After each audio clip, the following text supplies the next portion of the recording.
Did everyone have a good Christmas? More or less, yes? Good? All right. You survived the holidays. You survived the chaos of Christmas, the traveling. You know, when Chris and I went down to Southern California to be with our family, we had to go over the grapevine, and there was just snow everywhere. Thankfully, the roads were clear, but it was pretty to see all of the snow-capped mountains there on the grapevine. But I know all of us did a lot of traveling, and so I'm glad that we made it safe and sound. But here we're gathered for the last day, the last moment of 2016, our last church service of the year. And we're looking at the sermon titled, Commemorate and Anticipate. It's almost done this year, right? Just a few more hours in 2016, which is a year that many people consider to be one of the worst years in recent memory. It just seems like bad news after bad news is being announced, death after death, but we're almost there. Almost made it through 2016. And at the end of the year, I don't know if you've had a good year personally, or maybe it's been a more difficult year for you personally, but whether it's been a good year or a bad year, I think many of us have that tradition, or there's things we like to do at the end of the year, things that we enjoy doing as the year wraps up. Perhaps it's a tradition like the Colemans have of putting on a New Year's party here, which we're having tonight at 6 o'clock here at the Better Living Center. It's to celebrate the new year, to help celebrate their anniversary. It's to come together, play some games, have some fun, eat some good food. I know she and Phyllis have made some good soups. They have a chili soup, a vegetable soup, and some salads and bread. And if you want to come and play some games, bring your favorite dessert or snack. It's going to be fun to come tonight and to celebrate. And this is a tradition that we've had, or the Colemans have had for quite some time, and we all have our own things that we like to do as the year wraps up. One of the favorite things that I enjoy doing is looking at all of those end of the year lists, right? The year in review. The things that say, oh, these were the best inventions of 2016, or these were the best movies of 2016, or the best books, or the best music albums, or whatever. All of these lists come out at the end of the year, and I like to go through and see what the best, the top, or maybe they're the worst. These are the worst things of 2016.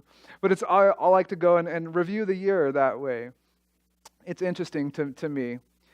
But we all have these traditions. We all have these things we like to do as the year draws to a close. It's a perfect time to sit back and just to reminisce, to remember the things that you experienced this year. Hopefully, you can just kind of focus on the good things, right? Reminisce about the fun things, the blessings that you experienced throughout this year. Even though there might be more or fewer some years, but it's a perfect time just to sit back and to reminisce. In fact, I just came across this idea. I think someone posted it on Facebook. It's probably an old idea. Maybe many of you do it, but it's something that I think Chris and I are going to try to do this year in 2017. The concept is you take a jar, and at the beginning of the year it's empty, and then every week you write down the good things that happened to you during that week, the blessings that you experienced on a little piece of paper, a note, and put it in the jar. And then on New Year's Eve, you get to open up the jar and go through and remember and relive and reminisce about all of the good things, all of the blessings that you were able to experience in that previous year. Because that's a perfect time to do it, to sit back and to remember, especially the good. Remember the good that happened in the preceding year. And as we gather here to see the year of 2016 draw to a close, what better time is there for us to celebrate communion, to partake in the Lord's Supper? Because it's a time to commemorate, to remember, to reminisce about the good thing that has happened to us, the best thing that has happened to us, which is the offer of salvation for Jesus Christ. We read about this first Lord's Supper when Jesus instituted this commemorative service, beginning in Matthew chapter 26, verse 17. It says, "On the first day of the Feast of Unleavened Bread, the followers came to Jesus. They said, 'Where do you want us to prepare for you to eat the Passover meal?' They were gathering together to eat this Passover meal. And this meal, this Passover meal, was something that was very special. It was very important. It was a significant event for the Jewish people. It was a time for them to get together and commemorate this event that had taken place about 1,300 years before.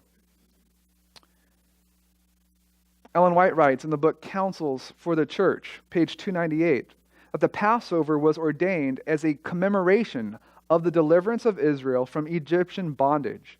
God had directed that year by year, as the children should ask the meaning of this ordinance, the history should be repeated. Thus, the wonderful deliverance was to be kept fresh in the minds of all.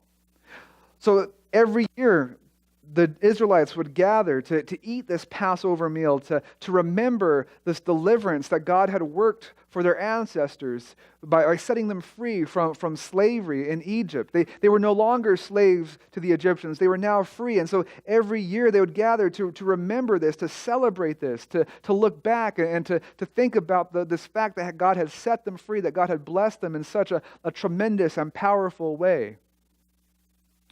And in fact, they did this because God had called them to do. He required them. This is something that God instructed them to do. It wasn't just something they said, hey, it would be a good idea for us to get together and kind of remember this thing. God said, no, you need to do this every year. Once a year, come together and celebrate this meal because it helps you to remember.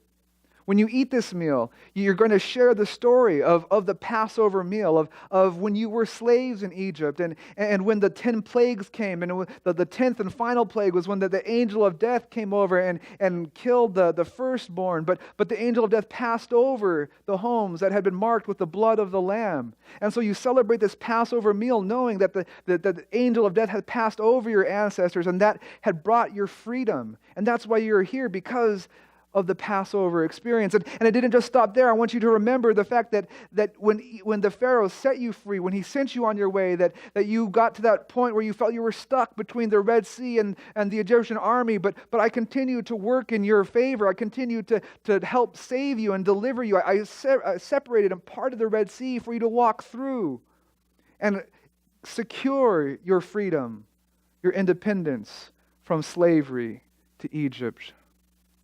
This is what I want you to do. I want you to remember these things. And so by the time Jesus came on the scene, like I said, there had been about 1,300 years that had passed since the Israelites had exited Egypt.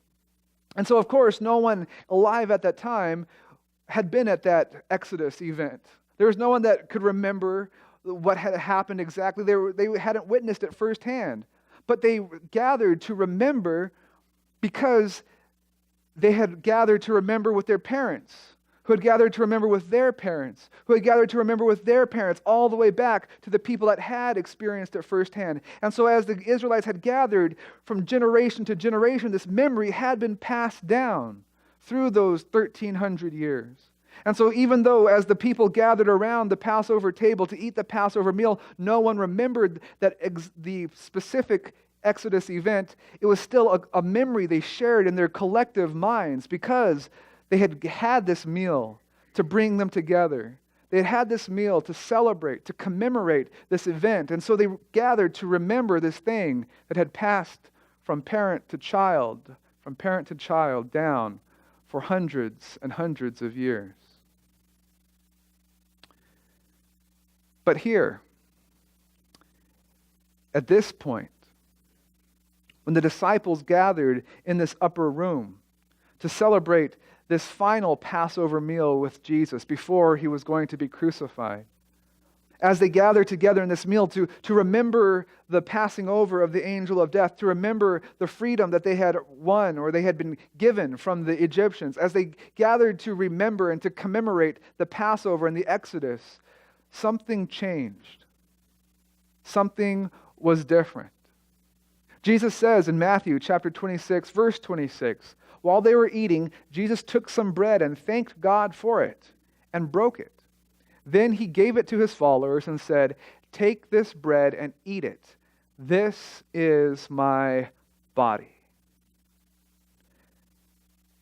The other disciples must have been wondering, wait, what? What's going on here, Jesus? first of all, that's kind of gross. I don't want to eat your body. But second of all, that's not what this is about. What do you mean, eating your body? This is about celebrating the deliverance that that our ancestors experienced from Egypt. Why are you talking about eating your body? This doesn't make any sense to us. This is not the point of this Passover meal. But Jesus continues in verse 27. Jesus took a cup and thanked God for it and gave it to the followers. He said, "Every one of you drink this. This is my blood, which is the new agreement that God makes with his people." See, Jesus is saying this is something new that's happening. This is something different. This is a new promise. This is a new agreement. This is a new and improved covenant.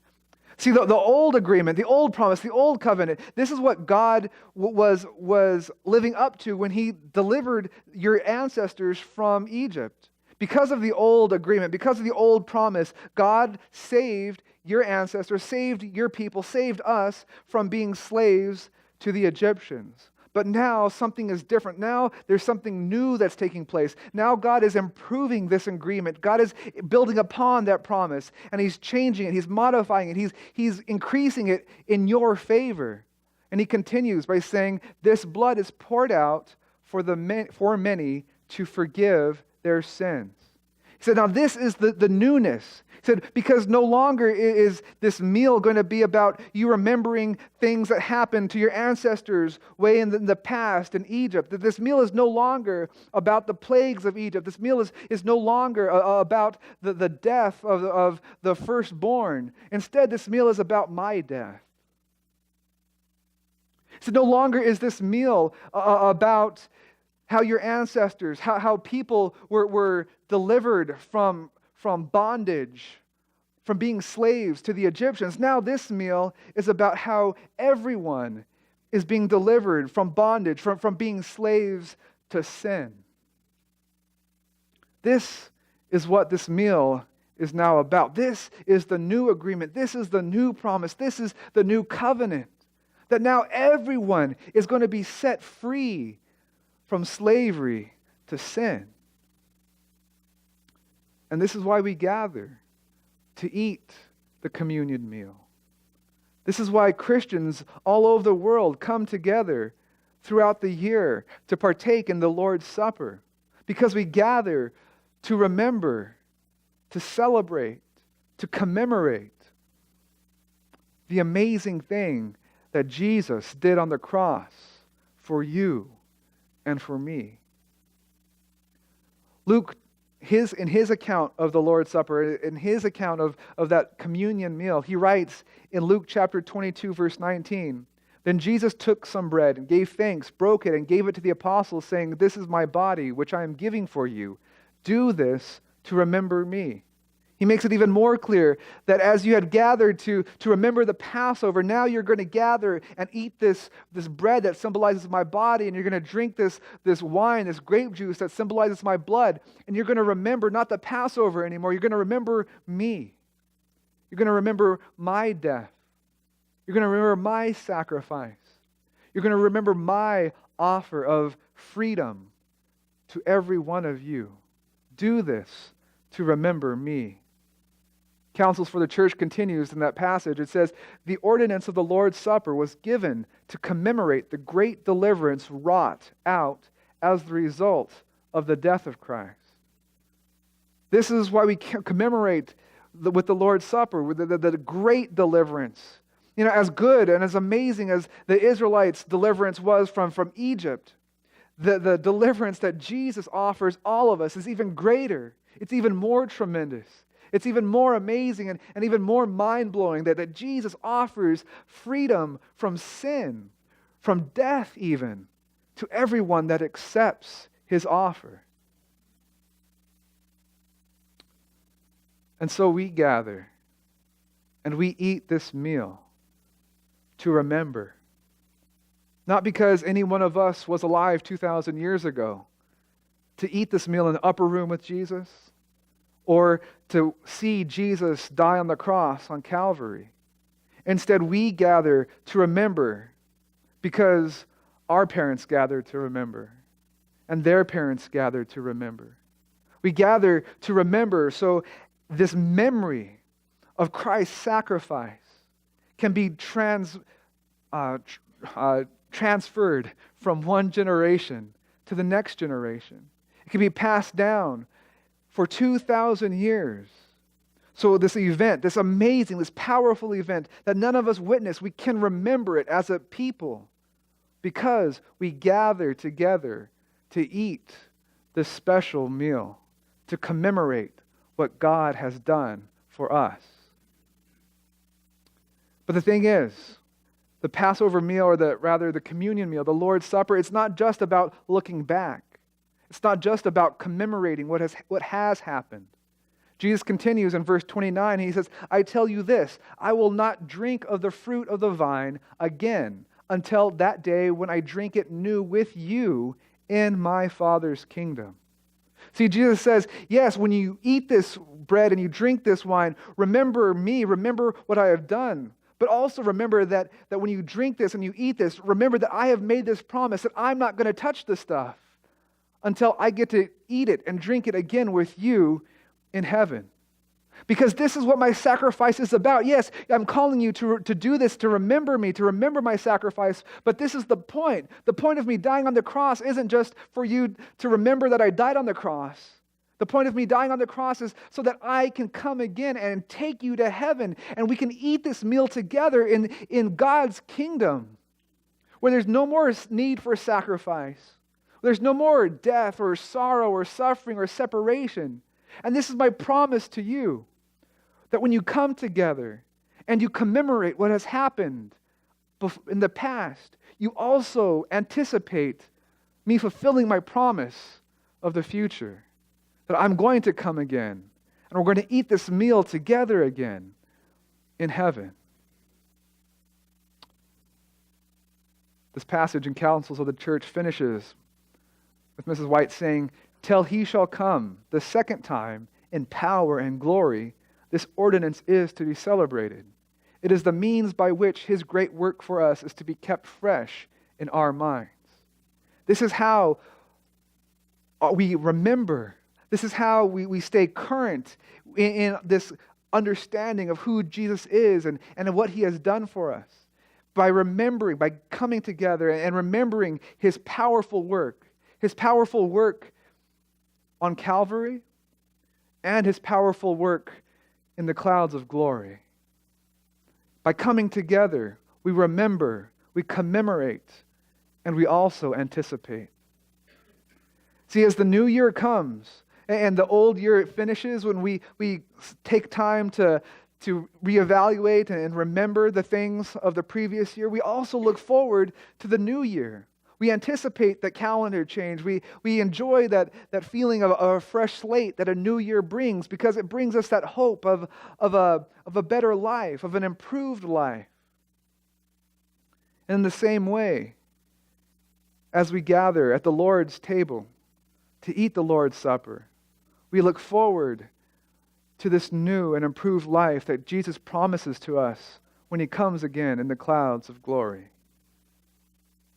Today, as we gather on this final day of 2016, as we commemorate the things that have happened to us throughout this year, and as we anticipate the good things that are to happen to us in 2017, today, I invite you to join me at this communion meal to commemorate the good thing that Christ did for us 2,000 years ago, and to anticipate the great thing that he's going to do for us when he comes very soon to take us home to heaven, to be with him for eternity.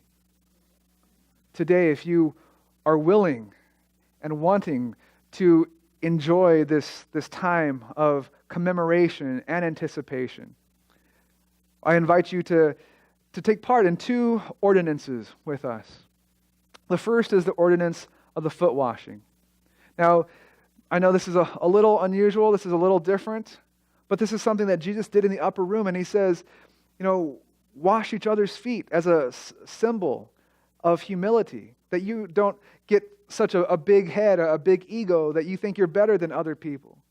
go and wash a brother's feet, a sister's feet that maybe you've had some conflict with. It's time to bury the hatchet. This is the perfect time to do it because you're looking forward to what I've done for you. Look back to what I've done for you, and you look forward to what I'm going to do for you. So in this moment here, this is the time to wipe the slate clean with someone that you might have an issue with, because I've wiped the slate clean for you through my death and my sacrifice. And so when you gather together to wash another person's feet, couples and families are invited to go to room number 6, which is the main room along here. If you might not want to do that, or you want to stick with your own gender, this is great, and we have 2 rooms set up for that as well. The women, if you just want to wash another woman's feet, go to room number 2, and men, if you want to wash another man's feet, go to room number 8. And so when you've done that, you're invited to come back. We'll have rows marked, every other row, when you come back into the sanctuary.